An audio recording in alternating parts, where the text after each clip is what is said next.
Hello, everyone. Welcome to Agritech Investors Group, a show where we a show where we interview agritech startups and senior operators in the agritech ecosystem space and get to hear their stories.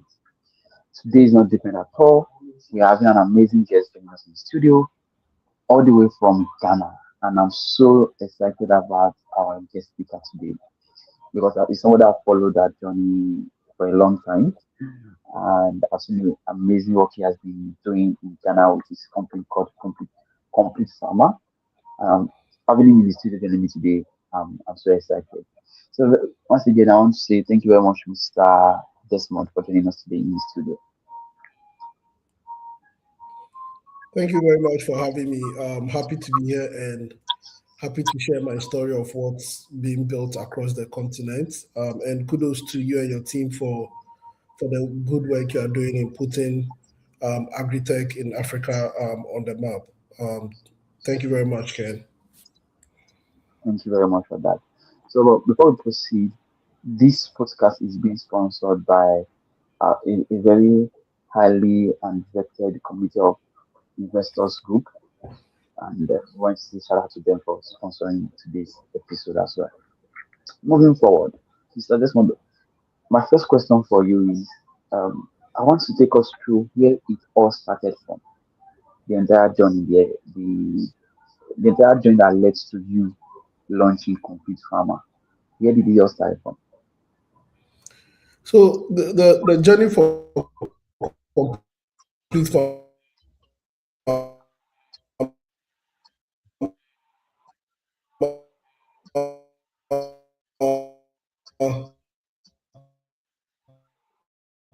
I don't know where to start from. I could say it started from the difficulty and the hard work that goes into farming. So I thought I'll study hard and take a different path, which I did, and then I became an engineer. So I'm a mechanical engineer, and after my education, I really love to build stuff. So I told myself, you know what, where can I go build stuff? And that got me to China. And all of this has nothing to do with agriculture because I was running away from agriculture. But in China, I worked in manufacturing, did a couple of projects in China, and really learned how the Chinese had transformed manufacturing. At the time, Alibaba was up on the rise. So it was a very interesting time in China. And unfortunately, my dad passed away. So I had to come back, inherit his pineapple farm. And that's where it all started for me. When I inherited the pineapple farm, um, all the things you can imagine going wrong went wrong on this farm. I realized that farming is not for the weak at all. And so, based on the challenges we were having on this farm, I think the light bulb went off when I thought to myself, I've worked in a factory setting. How do I apply that factory setting to farming? Because in a factory, you have all the raw material, the labor, the inputs come to one location, and you get a finished product going out. So, based on my manufacturing experience in China, I thought to myself, how do I do this in agriculture? Or how do I start to see a farm like a factory? What are the things that I'm going to do differently from that perspective? And that's really what started the Complete Farmer journey in 2017. It was really the thought of how do you improve the crop production process on a farm and get a farm to operate like a factory, and be able to export the produce globally. So that's really what piqued my interest, and that's really what started the journey for Complete Farmer back in 2017.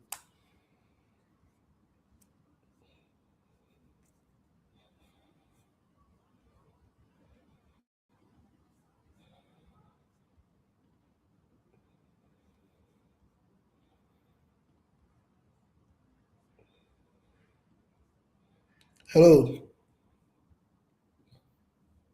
hello.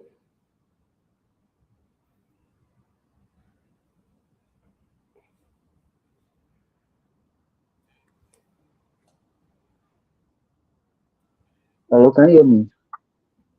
I can hear you now. Did you hear me?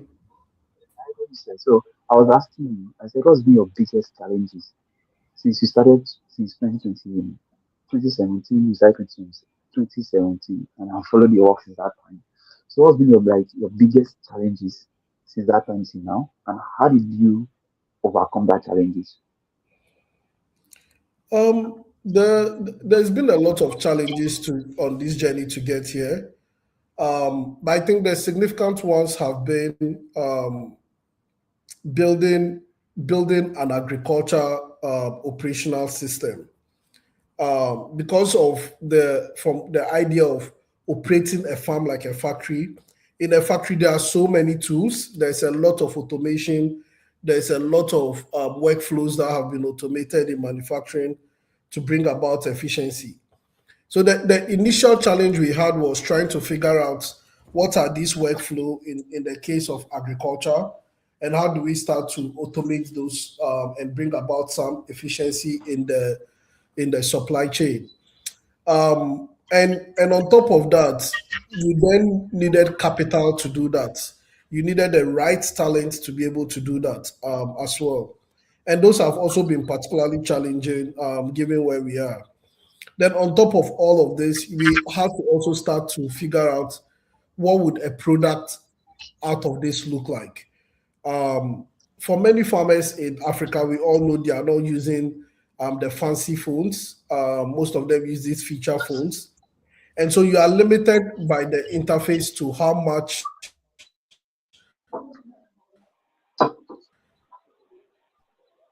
solution you can create or build for these farmers using some of the technologies we have today. Come this is first on the talent side.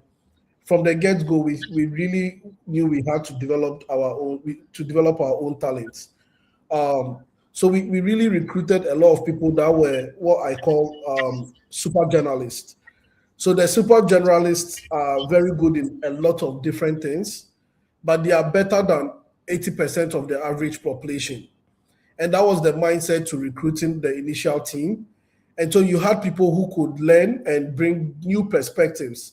Like myself, coming from mechanical engineering, we have people who are in agriculture now, who are coming from finance, from trade, from different business professional, bringing those skill sets, to basically solve this problem and figure out what's the best way to build a product, and to build this workflow.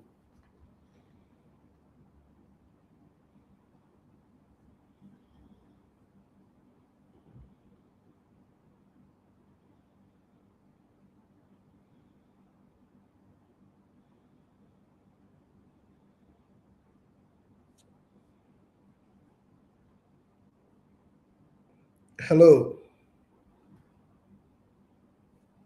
hello,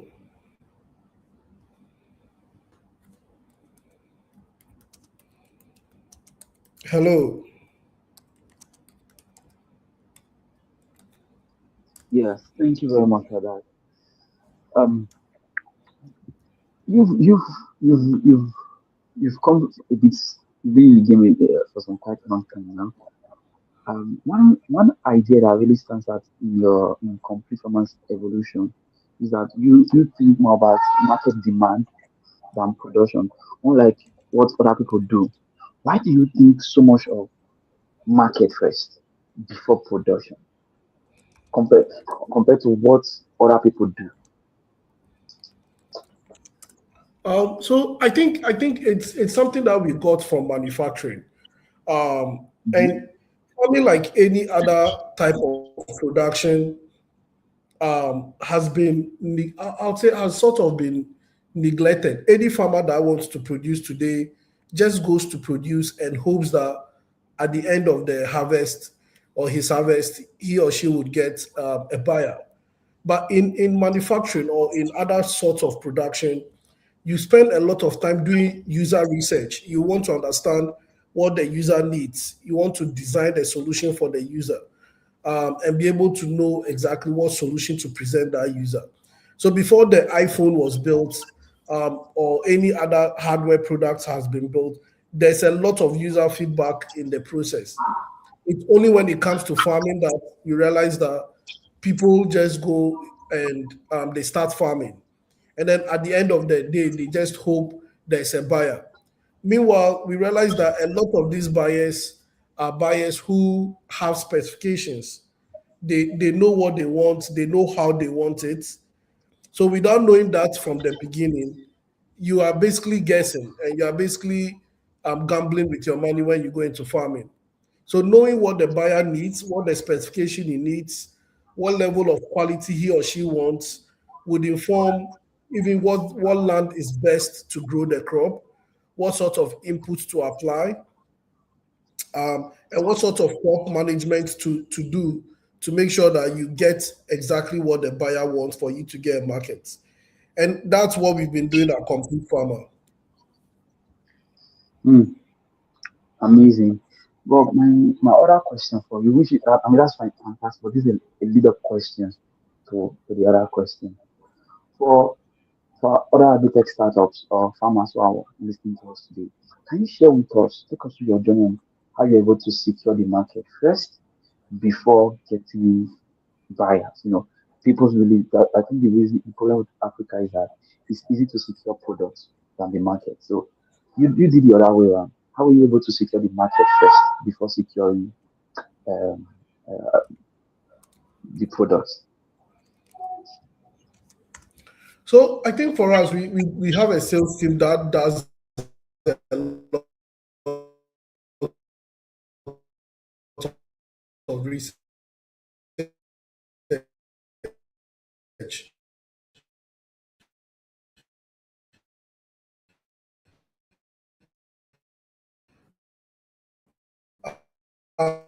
Get research. You really a procurement person or a salesperson.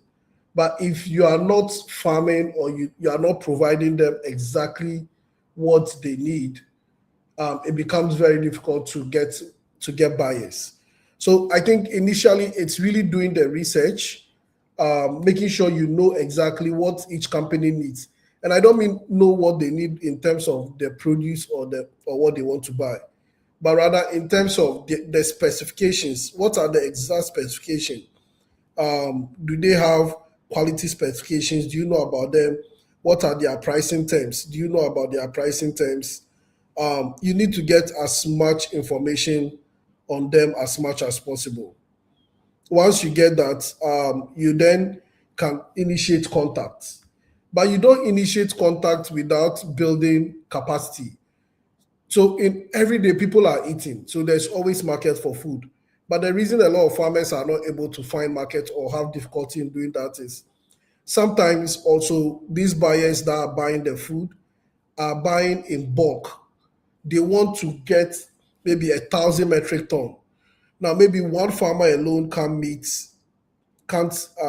this 1,000 metric ton for you. So this is where cooperatives come in. This is the importance of having cooperatives where you can farm together and be able to sell your produce in a group, because the buyer doesn't want to do work just negotiating for a small volume of produce or harvest, right? So because for them it's the same work they would do if they were speaking to a big buyer, or sorry, a big commercial farmer. So if you're a small farmer without the volume to go and sell to a big company, some of these big companies are buying about 10,000 metric tons a year of a particular commodity, but they don't want to have to buy from different small farms because it's a lot of work for them. The payments process becomes complicated. So cooperative is one of the advantage. And so to start also building that track record with these buyers, you need to start with always doing a trial. Usually I see people, oh, I want a buyer, I want a buyer. But you've not really done that trial to understand, okay, it's my produce meeting this buyer's quality specification. So in most cases, instead of starting with 5 containers or 10 containers, you can start with one or even half container, right? See if you can meet the buyer's specification.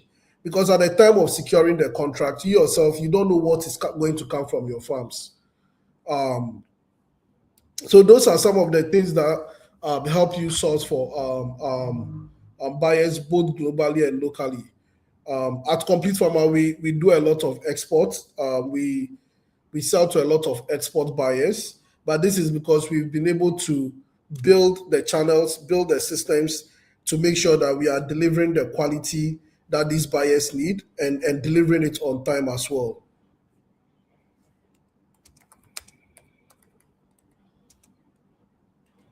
Thank you very much for that. Now you talk about exports. You talk about computer modeling and exports. I think we should take about 2 minutes and tell us about what does complete farmer, 2 to 3 minutes. Tell us about what does complete farmer does. What do you really do? What's the key service to the farmers? For those people who do not know complete farmer before, who will be listening to this episode, what do complete farmer does? So Complete Farmer is a marketplace platform. And what we do is we start by getting the demand first from buyers. Once we get demand from buyers, we then match the demand to our growers or farmers to be able to grow and produce to meet these specifications. So when we get the demand, we look at the specifications on our platform. If you're a farmer or a grower, we've onboarded most of our growers.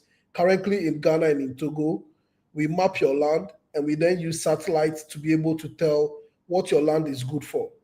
So we know what demand your land can meet. We match the demand to you, but we don't just leave it there. We also give you the protocols or the cultivation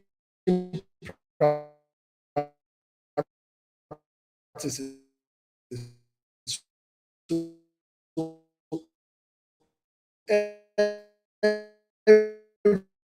Every day you hear we will pick up at farm gates, pay you there, and then we ship to the buyer.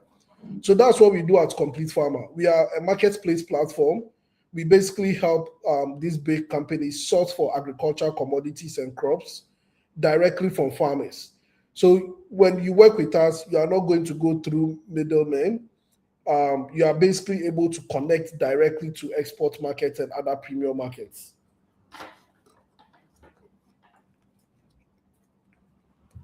That's a unique um that's a unique service there that you offer.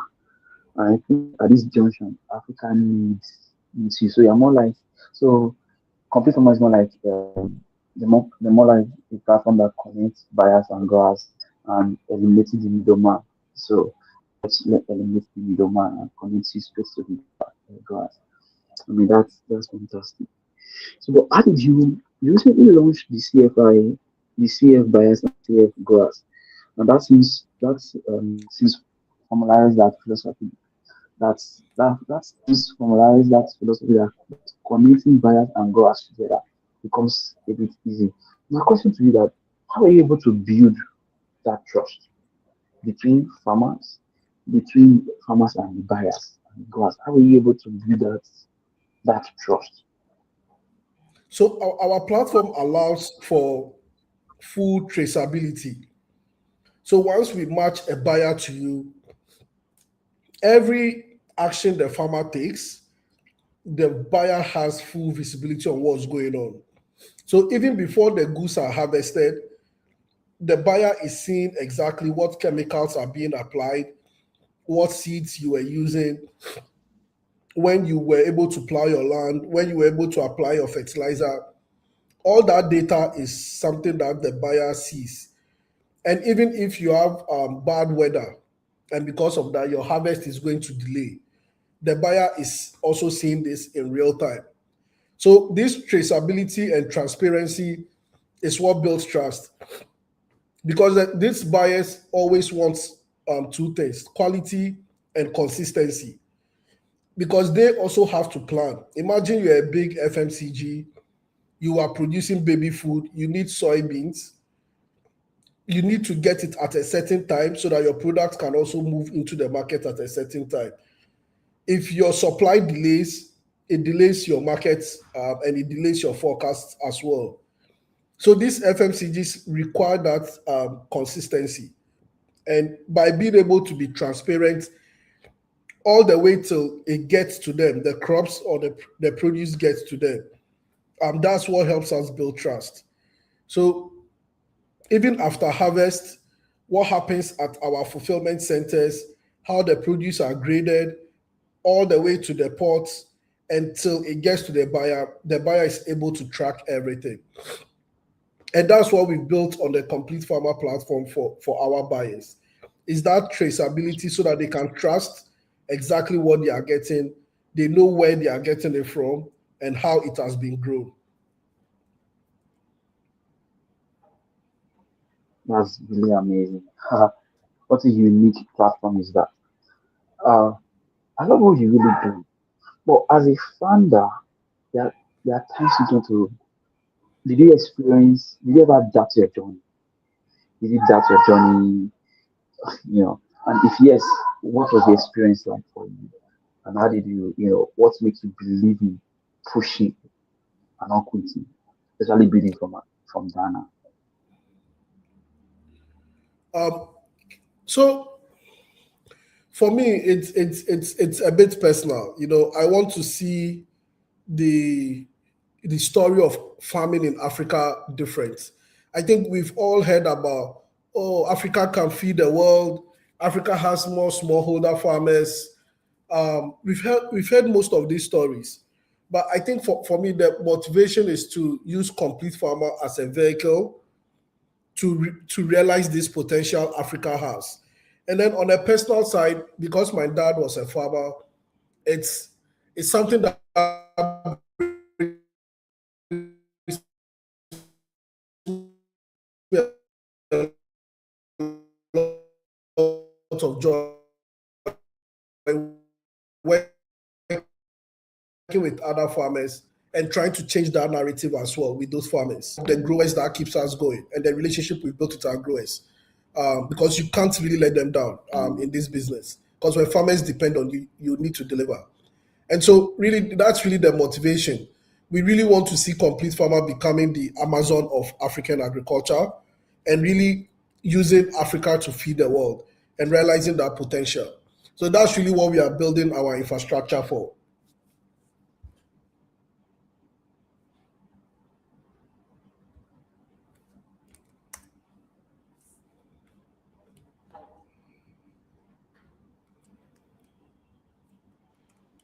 I love that word you use there, the Amazon of Africa. I hope and I strongly believe that complete farmer can become truly the Amazon of Africa. Well, let me ask you another question for you. As a founder, who is in the agritech sector, right? How do you balance between the the the, the producers who are creating these values and the buyers who they are selling to? How do you create the balance between, oh, one is creating a problem, or one is trying to solve a problem, and one is trying to get values? How do you balance that equations for both of them? So I'll say it's the challenge for most of farming has been exactly that. A lot of people view farming as just on the field, but farming is an entire supply chain, right? And in a very good and working supply chain, data needs to flow, goods need to flow, and financing needs to flow. And in Africa, this is very difficult because many African farmers don't have the data. Many African farmers don't get the quality yields, and then they don't get the financing to be able to produce, right? And it's the same for the buyers. So it's not just affecting farmers. A lot of buyers also in Africa don't get financing. They also don't get data. They don't know where can I find these farmers who can grow me ginger, or where can I find farmers who can grow me onions, for example. So that data also isn't available for the buyers. So both the farmers and buyers are almost having the same struggles in trying to optimize their supply chain. And I think it's by being very intentional about data transfer, about financing, That's what makes that's what makes or creates the balance, because one can't work without the other, right? And I think that's really the key things we prioritize when we look at the data in the business. Is what data do we need to make sure that farmers can produce to what the market wants? What data does the buyer need to know how to design and build their supply chain? How do we structure the financing? How do you get a local farmer who doesn't have a bank account to receive payment from an export buyer? Those are some of the infrastructure that we need to build, but the problems are the same across both demand and supply. And so balancing is really an act of really building these pipelines to allow that flow of data, information, and goods between these two parties.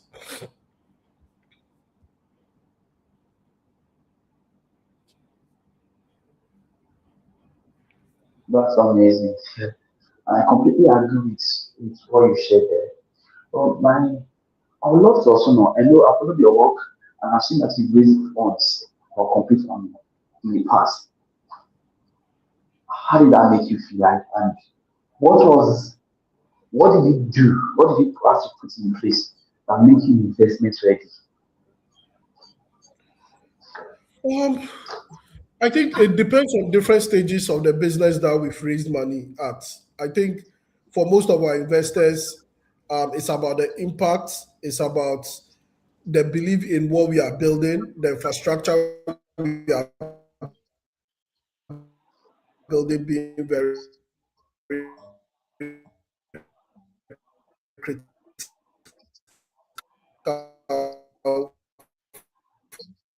For us demonstrating the value that the platform has across different markets. So that's really what has kept us going. Because we are building a lot of infrastructure to connect African agriculture, this requires a lot of heavy investment. We find ourselves in places where you will not even see road access, or you will not even get internet connection on your phone, right? And you still need to sell or provide a digital solution to farmers without internet. So the business in itself requires a lot of infrastructure to operate. Some of the places we are working with farmers, we've had to literally be the ones to build warehouses and fulfillment centers at these places, and also invest in the post-harvest machinery, because nobody will do that across some of these locations. So that's really why I think we are fortunate to have um, partners that, or investors that, I like to refer to them as partners, but investors that really believe in the vision of what we are trying to achieve, and are willing to fund it to make it happen. Great. Well, I would still like you to speak on. I mean, thank you for sharing that your journey on how you're able to raise that money. So, if I was an architect startup listening to this podcast, what should I be doing to become investment ready, just like complete farmer? Of course, I have the right vision, I have the solution already, but what do I need to do to become investment ready? Maybe 2 to 5 things I need to put in place that can help me become investment ready. I think for every startup, you need to look at your unit economics. A lot of In agritech, a lot of people are operating business models that require the farmer to pay more before they can access the service. So one thing we found out is, if your service you are providing or the value you provide to farmers increases their production costs, right? That that makes it something very difficult for farmers to adopt. So I think as an agri-tech startup, you really need to think about the fundamentals of your business model. Do I have a business model that, for every $1 I ask a farmer to pay, um, the farmer gets it back 10 times? If not, you need to really think about how you structure your business model in a way that you make money elsewhere. So, for instance, a complete farmer, we don't charge the farmer anything. all the services farmers get from us are for free, right? And we try to optimize the margins on the trade to be able to make ends meet as well. So that's really been responsible for a lot of adoption by farmers, because for a farmer they don't we are more like partners, working with the farmers to get um, to get the required outputs. So I really think it comes from the fundamentals of how you think about your business model. I think you can't just copy and paste what's happening in the fintech industry where people are charging a percentage on top of something. Those business models don't necessarily do well in agriculture. Um, and agriculture is very broad, so I wouldn't be able to speak to a lot. But if you are someone providing a service or you are selling a product to farmer, to a farmer, think of a way where the value creation is paid for by someone else without necessarily increasing the cost of production for the farmer. And I think that's something that will really help you um, um, achieve a lot of traction and be able to raise investments. But then raising investment also comes with other factors. But I think this is one mistake that I think a lot of people make when looking at their business model. Amazing. I mean, I love your model. Farmers get to access your services for free, and that way, onboarding farmers become very easy. I love that model, and I think that's the reason why it's also because farmers in Africa they don't really have enough money. Like that's really that model really works for them, and I hope other listeners can you can think around something like this for farmers. That way, onboarding farmers can become easy. But let me ask, fast forward to 10 years from now, what do you see in the African agricultural space? And what role do you think complete farmer will play in that future? So, like I said, I really do also believe that Africa can feed the world. And I think it's about time where I think there is so much technology. I think there's so much resources now to make that happen. The role I see complete farmer playing in that is really building that bridge and that infrastructure to really connect Africa food to the rest of the world. We want to be able to make sure a smallholder farmer anywhere in the world is able to decide where they want to sell their food to or the produce that they've grown. And that can be even within their country or somewhere far away or in countries far away. But that's what we want to enable. And in doing this, we also want to really improve their productivity. We don't want farmers, when we work with farmers, we want to see ways that this farmer moves from being a smallholder farmer to being able to become a commercial farmer. So those are the success stories that we see and we think complete farmer can enable in this vision of African agriculture. That's great. I mean, there's a lot of questions, but because of time, we need to begin to wrap up, right? Well, let me ask you my last question. What would be your advice for other agritech startups listening to this session, to this episode? I'll say agri-tech is hard. And don't let the tech in agri-tech confuse you, but agri-tech is very hard. You can't do agri-tech like others do other forms of tech, especially in Africa, without getting your hands dirty. Getting your hands dirty really is an advantage. I see a lot of people trying to not get their hands dirty, and we want to provide this service, but we don't want to be in the village. We want to be able to sell these products, but we've not spoken to a farmer. We don't know what a day in the life of a smallholder farmer looks like. That form of agri-tech can be very frustrating because you get to a point where it becomes very difficult. Everyone who's been successful in agri-tech across the continent is doing so with boots on the ground, and not just the tech, I would say. So if you're a founder in agri-tech and you found an opportunity to pursue in agri-tech, make sure you just get your boots on the ground in whatever capacity. One of the things for complete farmer in the early days was we actually started farming as a farming company. So we had our own farms, and that made us learn a lot of lessons to know the challenges farmers face um, across their farming process. And it's also helped us to know what it means to export. So that first-hand knowledge is what helped us build our platform. Without that, I don't think we would have been able to get to product market fit the way we did. So I think getting your hands dirty is always an advantage in agritech. Getting your hands dirty is always an advantage in agritech. And I hope to all our listeners listening to this episode, I hope you take note of that because um, agritech space is not a fancy space like the fintech space, especially in Africa. Thank you very much, Mr. Desmond, for joining us today. Thank you for sharing your thoughts and your journey with us.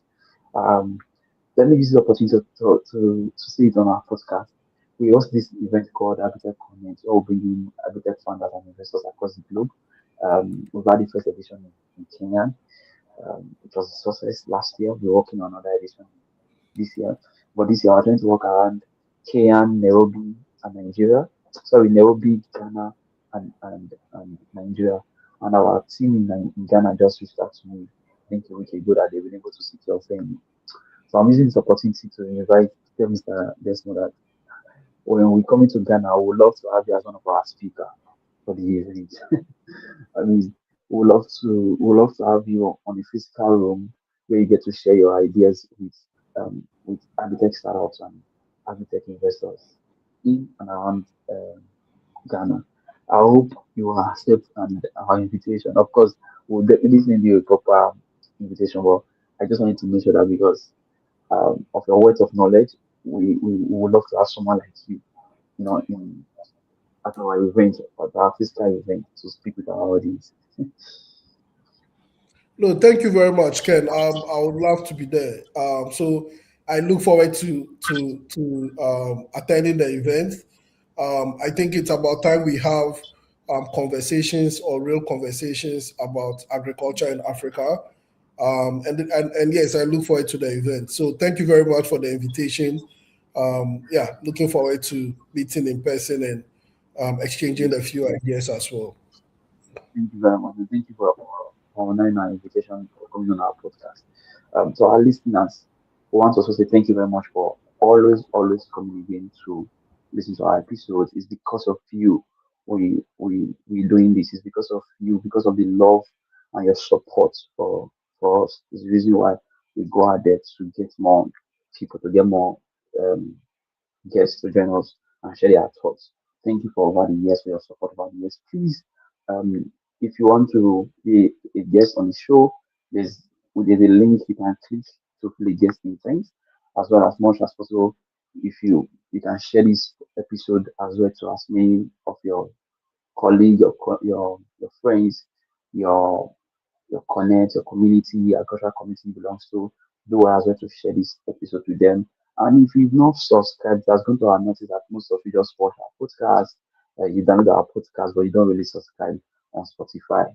Please, we beg you guys, do it also subscribe to us on Spotify. Don't just only download and listen, do it to subscribe and drop your comment. Thank you very much. See you next week. We'll be on your way again. Is a bye from us now. Thank you very much for joining this session. Have a lovely day, everyone.